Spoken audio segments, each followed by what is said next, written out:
Hello viewers, so I'm going to continue from where I left. I was actually talking about rate of reaction in case of aldehyde, oh, aldehyde and ketone. So what actually I was discussing about is, can we think that what is the if I compare the rate of reaction in case of aldehyde and ketone, then where the rate of reaction is more in case of nucleophilic substitution reaction. So first of all, what nucleophile wants is that more the electro deficient the carbon is, like more the delta positive over the carbon is, then more easily it would be the thing for nucleophile to attack there, right, to uh, just substitute. So basically aldehyde और ketone में से किस पे ज़्यादा delta positive होता है. जैसे अपने पास एल्डिहाइड का एक एग्जांपल जैसे मैं लूँ CH3C डबल बॉन्ड OH, ये एल्डिहाइड. कीटोन का मैं लूँ तो CH3C double bond OCH3, right. अब इसमें इस कंपाउंड में अपने पास इलेक्ट्रॉन डोनेटिंग ग्रुप सिर्फ एक CH3 है. इसमें अपने पास इलेक्ट्रॉन डोनेटिंग ग्रुप 2 CH3 है ना. ये इलेक्ट्रॉन डोनेटिंग होते हैं, हमें पता है. तो इस पे जो कार्बन के ऊपर डेल्टा पॉजिटिव होगा वो कम होगा, और इस पे जो कार्बन के ऊपर डेल्टा पॉजिटिव होगा वो ज़्यादा होगा. तो रेट ऑफ रिएक्शन किस में ज़्यादा हुआ? एल्डिहाइड में ज़्यादा हुआ in comparison to ketone. Aldehyde में भी जो रेट ऑफ रिएक्शन है वो एक्चुअल में एलिफेटिक. अब दो तरह के कंपाउंड्स होते हैं. एलिफेटिक, जैसे कि मैंने एक तरीके से ये एलिफेटिक बना दिया. एक अपने पास हो सकता है एरोमेटिक. तो इन दोनों में से भी किसका ज़्यादा रेट ऑफ रिएक्शन होता है? एलिफेटिक का होता है. Why? The reason being the inductive effect and the steric effects.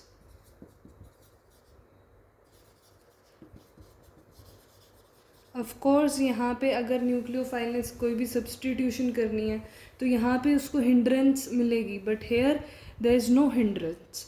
सो हम इसको इस तरीके से कहेंगे कि aldehyde is more reactive than ketone. इसका जो रेट ऑफ रिएक्शन है इससे ज़्यादा है, ठीक है. एंड इन इसमें भी और कीटोन में भी जो एलिफेटिक होते हैं उनका रेट ऑफ रिएक्शन एरोमेटिक से ज़्यादा होता है.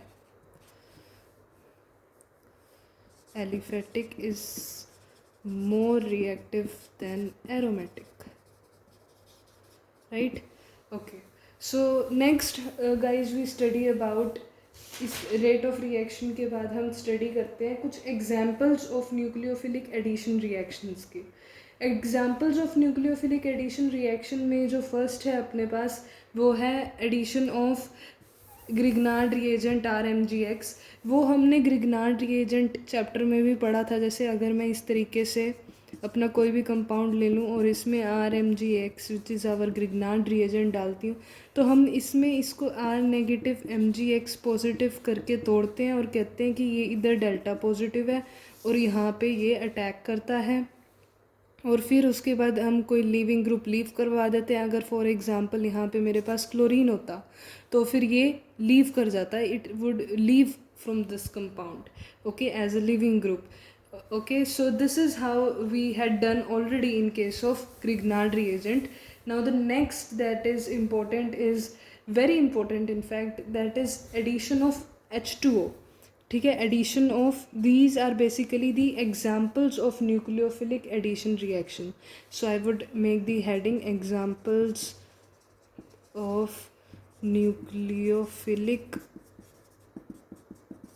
addition reaction. उसमें मैंने कहा है addition of H2O. This actually helps us in the hydrate formation. किस में मदद करता है? हाइड्रेट फॉर्मेशन में. हाइड्रेट फॉर्मेशन में भी हम जो पढ़ने वाले हैं दैट इज़ जेम डायोल कैसे बनाना है. जैसे हमारे पास ये कार्बोनिल है, ठीक है, इसमें मैंने डाला H2O. ऑफ कोर्स हम जब भी न्यूक्लियोफिलिक सब्सटीट्यूशन करते हैं H2O वगैरह डालते हैं तो हम H positive which is our acidic hydrogen इसका यूज़ करते हैं. अभी H पॉजिटिव यूज़ किया गाइस, तो इससे क्या होगा कि ये कार्बन के ऊपर दो जगहों पे OH ग्रुप आके जुड़ जाएगा and this is known as gem diol. अब ये तो रटने वाली बात होगी अगर हमें मैकेनिज्म नहीं समझ आएगा तो हम सिंपली सोच सकते हैं कि अगेन यहाँ पे डेल्टा पॉजिटिव वाला कंसेप्ट ही लगने वाला है। इसको तोड़ सकते हैं H पॉजिटिव OH नेगेटिव में। ये OH नेगेटिव इस डेल्टा पॉजिटिव पे अटैक करेगा, इस पे एक बॉन्ड टूट के इस पे जाएगा, उससे ऑक्सीजन के ऊपर नेगेटिव आएगा और ये H पॉजिटिव उधर जाके बॉन्ड बना के इसे जेम डायोल बना देगा। Okay, so this is how the hydrate formation occurs and what actually is formed is gem diol.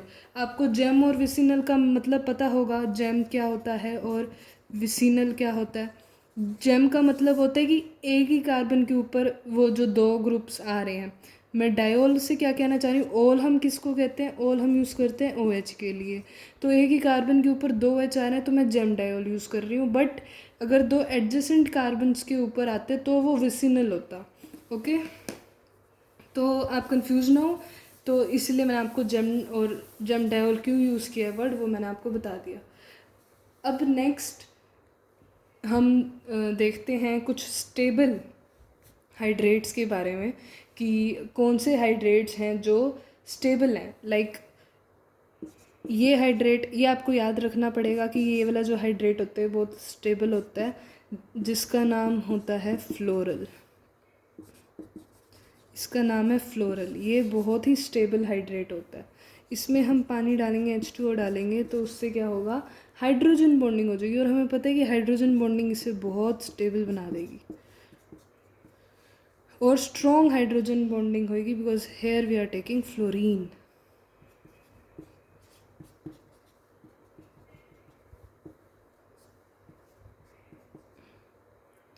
तो इस केस में हाइड्रोजन बॉन्डिंग हो रही है। Okay, next is the next example of hydrate is chloral.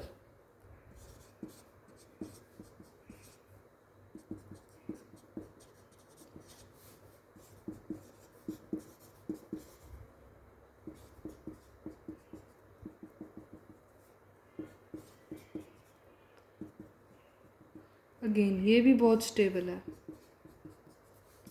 But the very high stability, मतलब दोनों में से किसकी सबसे ज़्यादा हाई स्टेबिलिटी है, that is of floral. Okay, this has very high stability. बस ये याद रखना था एज एन एग्जाम्पल कि अभी अभी मैंने जैसे आपको बताया कि इन examples of nucleophilic addition reaction there is the hydrate formation, okay, where we add the H2O। So उसमें हमने कहा कि डायोल की फॉर्मेशन होती है, जेम डायोल की। तो उसमें भी हमने एग्जाम्पल्स देखे किसके, फ्लोरल के और क्लोरल के, और उसके थ्रू हमने ये बताया कि जो फ्लोरल होता है उसकी स्टेबिलिटी बहुत हाई होती है।